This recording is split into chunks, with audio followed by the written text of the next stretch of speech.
കഴിഞ്ഞ ദിവസം വിഴിഞ്ഞം ബാറിലുണ്ടായ പ്രശ്നം സുമൻ എന്ന് പറയുന്ന ഒരു 38 വയസ്സുകാരൻ്റെ മരണം അതൊരു വല്ലാത്തൊരു ഇതായിപ്പോയി. നമുക്ക് ആ ഒരു വീഡിയോസ് കാണുമ്പോൾ തന്നെ കണ്ടിരിക്കാൻ നമ്മളെ കൊണ്ട് പറ്റത്തില്ല. പക്ഷേ ക്യാമറ പിടിച്ചവന് ഈ പ്രശ്നത്തെ അവാർഡ് ആരെങ്കിലും എങ്ങനെയും ഒന്ന് മേടിച്ചു കൊടുക്കണം. കാര്യം വെച്ചാൽ നല്ലൊരു ക്യാമറാമാൻ എന്നുള്ള രീതിക്കാണ് അവൻ്റെ വീഡിയോ എടുക്കൽ. ആ ഒരു വീഡിയോ എടുത്ത സമയത്ത് അതിൽ നിന്നൊരു നൂറിലേക്കൊന്ന് വിളിച്ചിരുന്നെങ്കിൽ ആ ഒരു മനുഷ്യൻ്റെ ജീവൻ നിലനിർത്തായിരുന്നു. ഇത് കണ്ട് ആസ്വദിച്ച് ആ വീഡിയോ എടുത്ത് അതൊന്ന് പബ്ലിക്കിലേക്ക് വിടുക എന്നുള്ള ലക്ഷ്യം മാത്രമേ ആ വ്യക്തിക്ക് ഉണ്ടായിരുന്നുള്ളൂ.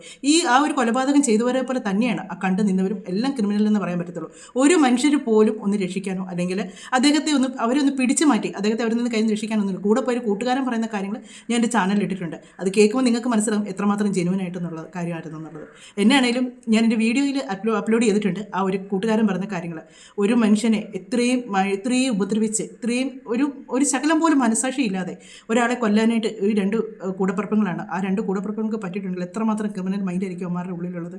അത് തന്നെയല്ല, ഇതുകൊണ്ട് എല്ലാം നേടി ആ ഒരു മനുഷ്യൻ്റെ കുടുംബത്തിന് അദ്ദേഹത്തെ നഷ്ടപ്പെട്ടു. ആ ഒരു കുടുംബത്തിലെ 2 ആൺപിള്ളേർ ഒന്നിച്ച് അവർ നിയമത്തിൻ്റെ ഇതിലേക്ക് പോകുന്നു.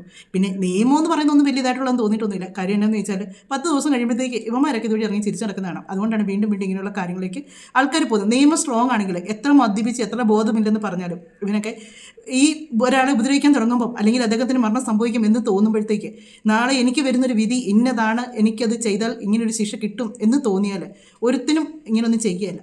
ഒരാൾക്കും ഇങ്ങനെയൊക്കെ ചെയ്യാനായിട്ടൊരു ഭയം വരും. എത്ര കള്ള് കുടിച്ച് ലെക്കില്ലാതെ വരുന്നെന്ന് പറഞ്ഞാലും ഒരു പോലീസ് വണ്ടി കാണുമ്പോഴത്തേക്ക് ഇവന്മാർക്കൊക്കെ ബോധമുണ്ടല്ലോ. അപ്പോൾ ഈ ഒരു ഇത്രയും പ്രശ്നമുണ്ടെന്ന് അത്ര ഒരാളെ ഉപദ്രവിച്ചപ്പം ഒരു ഇതും തോന്നിയില്ലേ? അതെന്നാണെന്നറിയോ, കാഴ്ചക്കാരായിട്ട് ഒരുപാട് പേര് നിൽപ്പുണ്ടായിരുന്നു. അവരെ സന്തോഷിപ്പിക്കുക എന്നുള്ളതാണ് ഇവന്മാർ കൂടുതലും കണ്ടത്.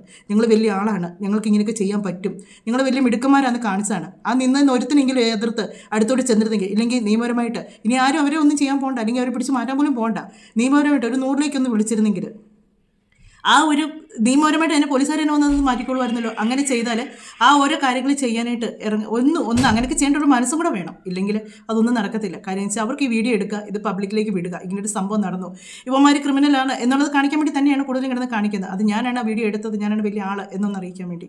എത്ര വന്നാലും നമ്മുടെ സമൂഹത്തിൽ ഇനിയുള്ള ഇങ്ങനെ വീണ്ടും നടന്നുകൊണ്ടിരിക്കത്തുള്ളൂ കാര്യങ്ങൾ. എൻ്റെ ഫുൾ വീഡിയോസ് ഞാൻ എൻ്റെ ചാനൽ ഇട്ടിട്ടുണ്ട്, നിങ്ങൾ കാണുക. കൂട്ടുകാരൻ പറയുന്ന കാര്യങ്ങളും എല്ലാം അത് കേട്ടിട്ട് നിങ്ങൾ തന്നെ പറയുക എത്രമാത്രം ജെനുവിനാണ് അദ്ദേഹം പറയുന്ന കാര്യങ്ങൾ എന്നുള്ളത്. ചാനലിൽ ഫുൾ വീഡിയോ കിടപ്പുണ്ട്. നിങ്ങൾക്ക് കമൻറ്റിലൂടെ നിങ്ങളുടെ അഭിപ്രായങ്ങൾ പറയാം.